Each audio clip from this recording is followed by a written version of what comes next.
E agora vamos falar da elevação da carga tributária. A despesa previdenciária cresce cerca de 50 bilhões de reais por ano no INSS. 50 bilhões de reais por ano é mais ou menos o valor que a CPMF arrecadava se ela ainda existisse em valores atuais. Então a gente poderia, esse ano de 2019, para fazer frente à variação do crescimento do gasto previdenciário, recriar a CPMF e resolver o problema desse ano.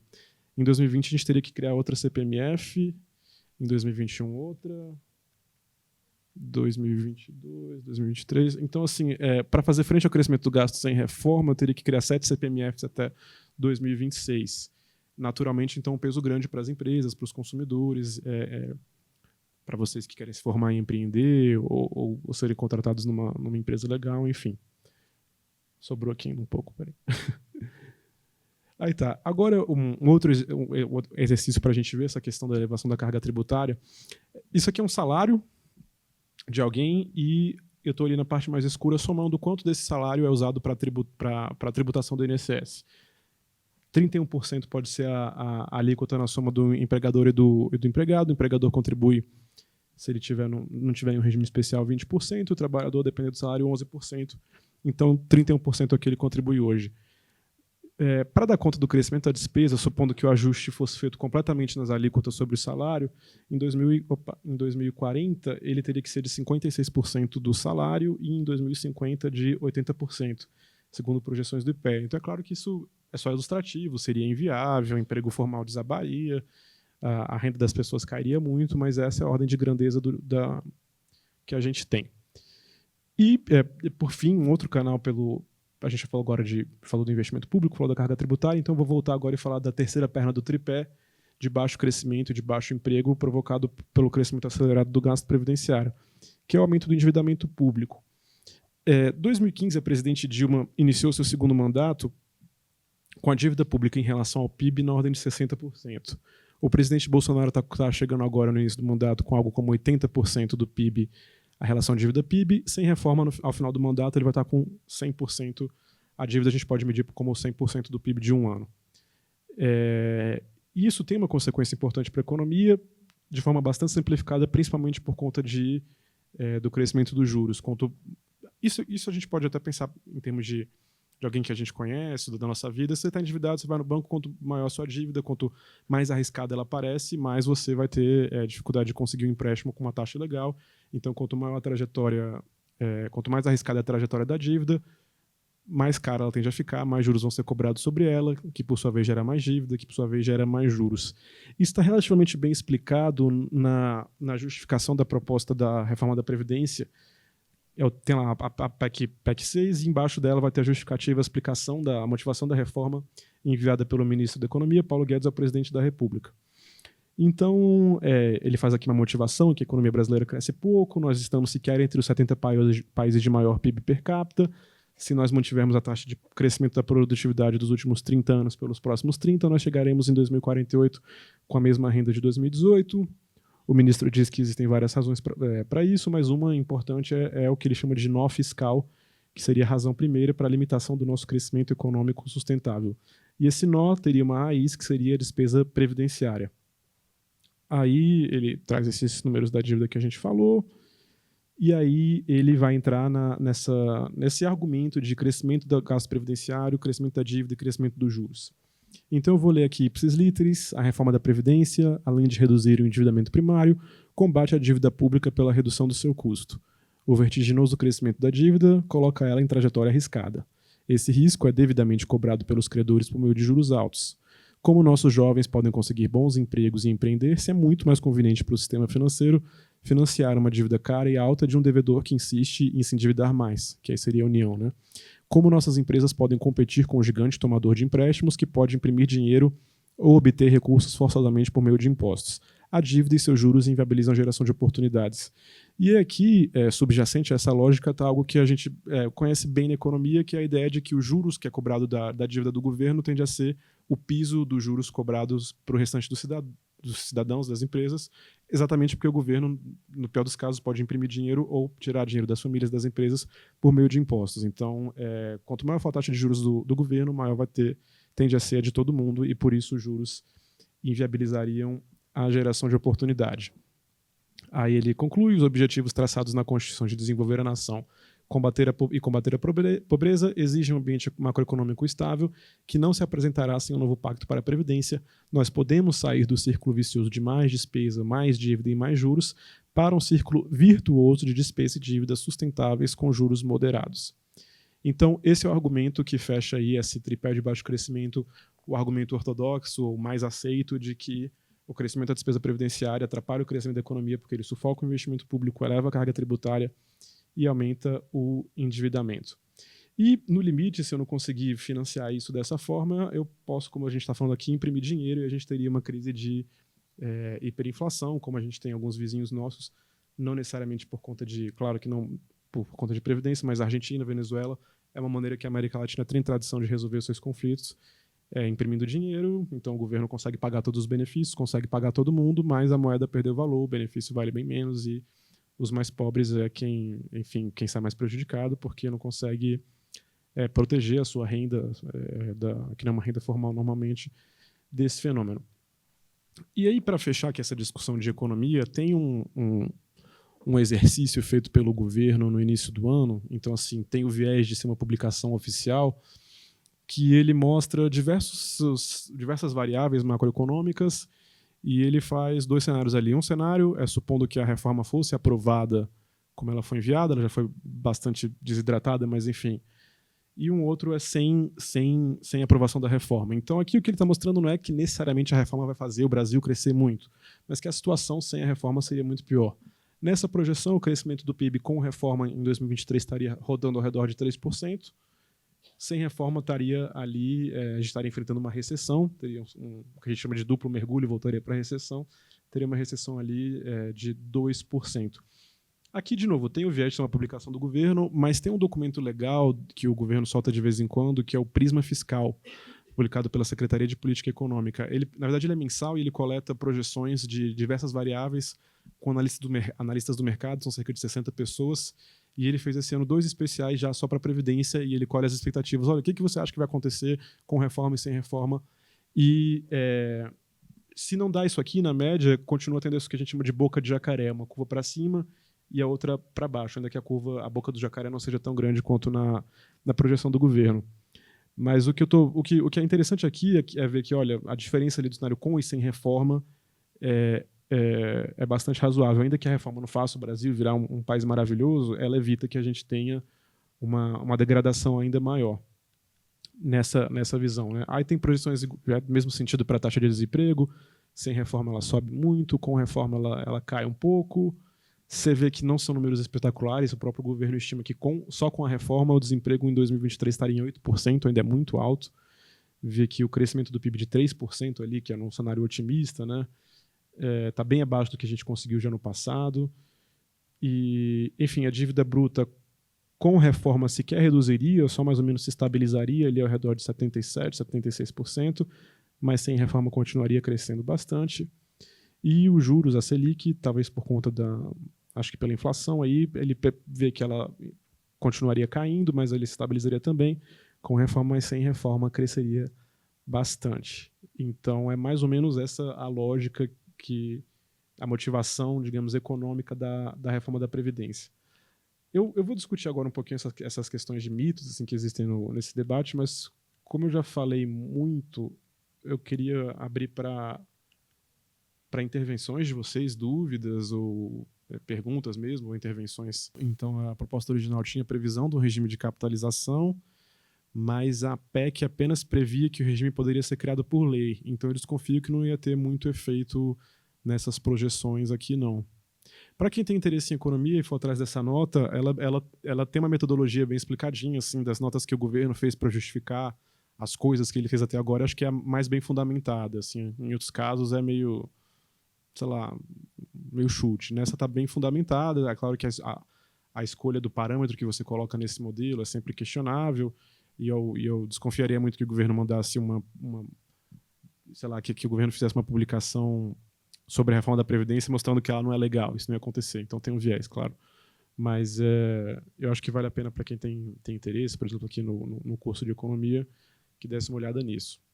Tipicamente, economista gosta do regime de capitalização quando é para criar um regime. quando ele já existe, ele já é deficitário, é muito difícil migrar. Acho que essa foi uma das motivações do Congresso retirar, da Câmara dos Deputados retirar a previsão de capitalização. Por quê?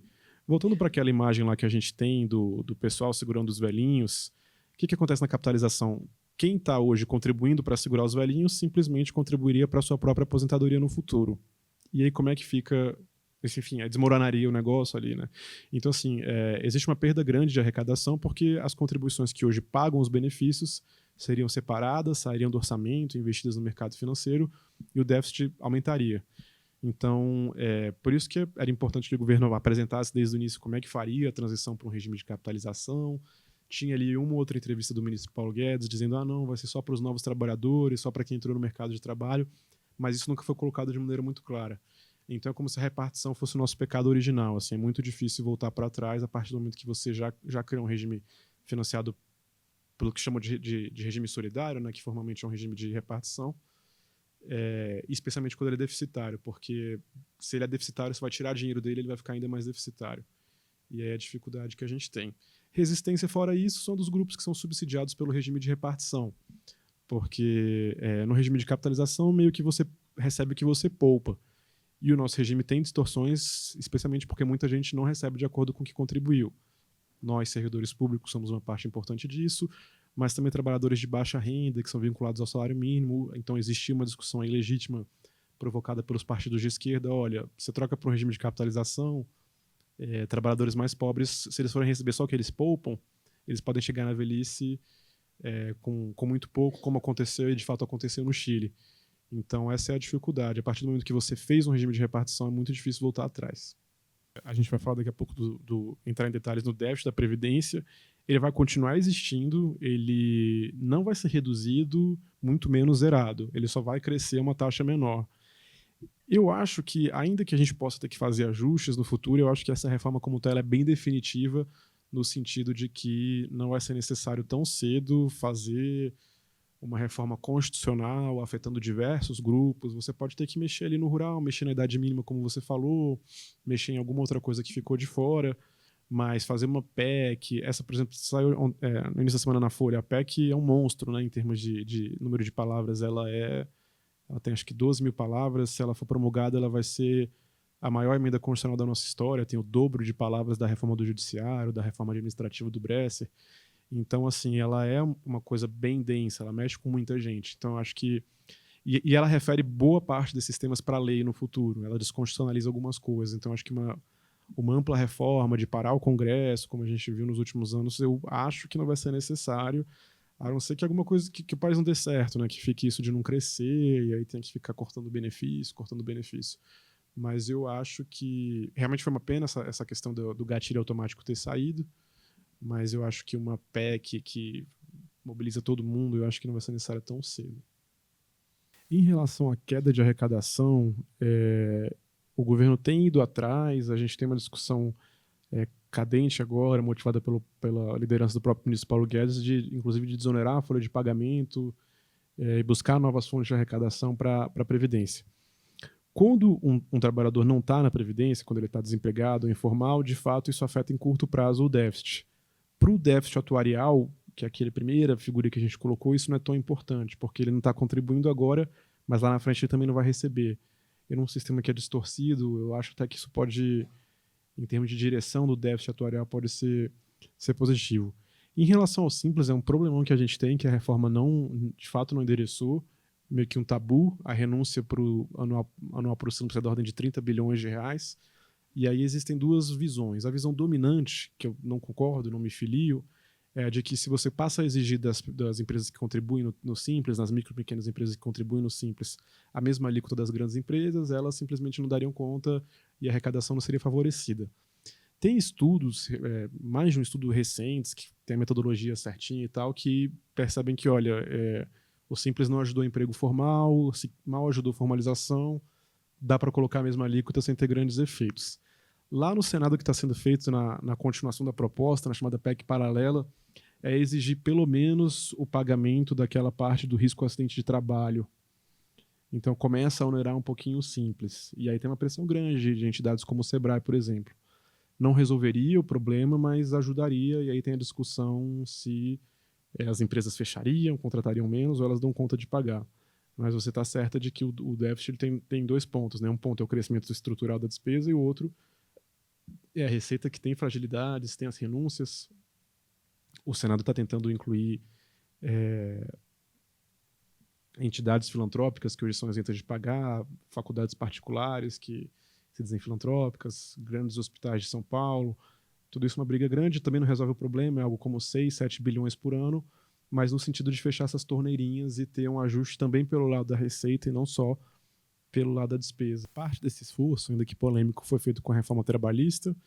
A gente pode estar ou não colhendo os frutos agora. Hoje saiu o dado do CAGED, que é um emprego formal, 120 mil vagas em agosto, é o melhor agosto desde 2013. Então, de fato, quanto mais pessoas com carteira assinada contribuindo, maior a arrecadação.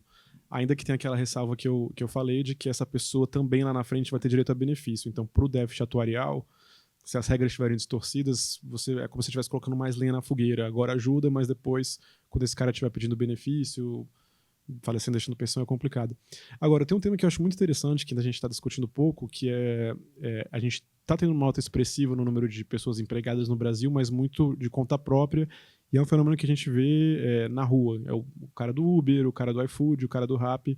O governo está preparando uma lei e uma campanha para eles, porque esse cara não contribui, então para o governo é ruim, e ele não tem proteção nenhuma, principalmente para o moleque que está andando de bicicleta no sol. Se esse cara se quebra, ele não tem aposentadoria por previdência, não tem auxílio-doença, não tem nada. O governo está indo atrás de fazer isso, inclusive com os aplicativos.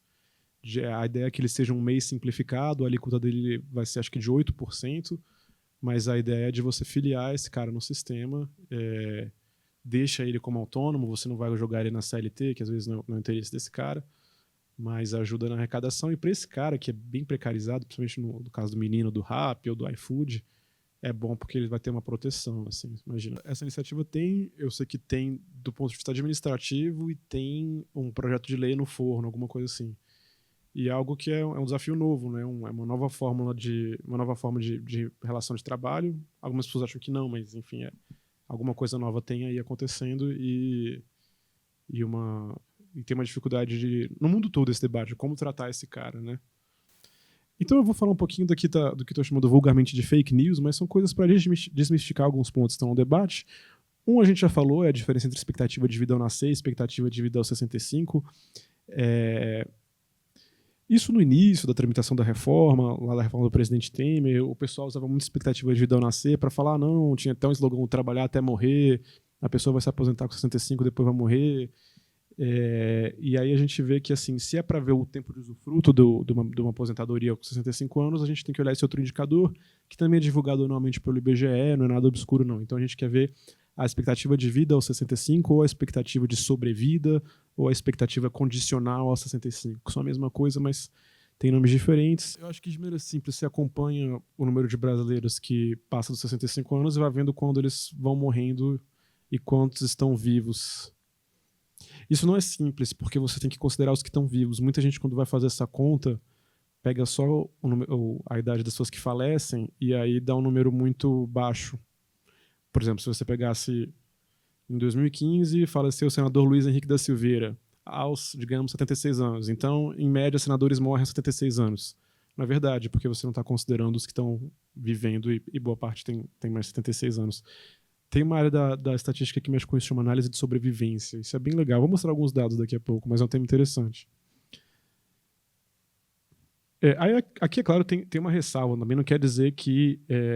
enfim, existe uma preocupação legítima com, por exemplo, a gente pode pensar num caso extremo de alguém que contribuiu a vida inteira, pediu benefício, digamos, aos 60 anos no INSS, atravessou a rua e foi atropelado. Então, de fato, essa pessoa contribuiu e não vai... Enfim, as pessoas morrem antes dos 65, mas o ponto aqui é diferenciar a expectativa de vida ao nascer e, principalmente, não usar ela como tempo de expectativa do benefício, por conta daquelas mazelas que a gente falou. Isso aqui eu separei algumas notícias tristes. No Piauí tem a maternidade Evangelina Rosa, que a taxa de mortalidade é de 43 bebês para cada 1.000 nascidos. Aí tem umas notícias horríveis. O Ministério Público Federal investiga médicos que usaram na maternidade material descartável mais de uma vez, medicamento vital em falta. essas manchetes do Rio, de outros lugares, tiroteio, bala perdida, morre um adolescente, então isso tudo derruba a expectativa de vida ao nascer, e derruba muito, sem afetar a expectativa de vida nas idades mais velhas. Outra coisa que notar aqui é morte de jovens no trânsito, também é uma coisa ruim que baixa muito.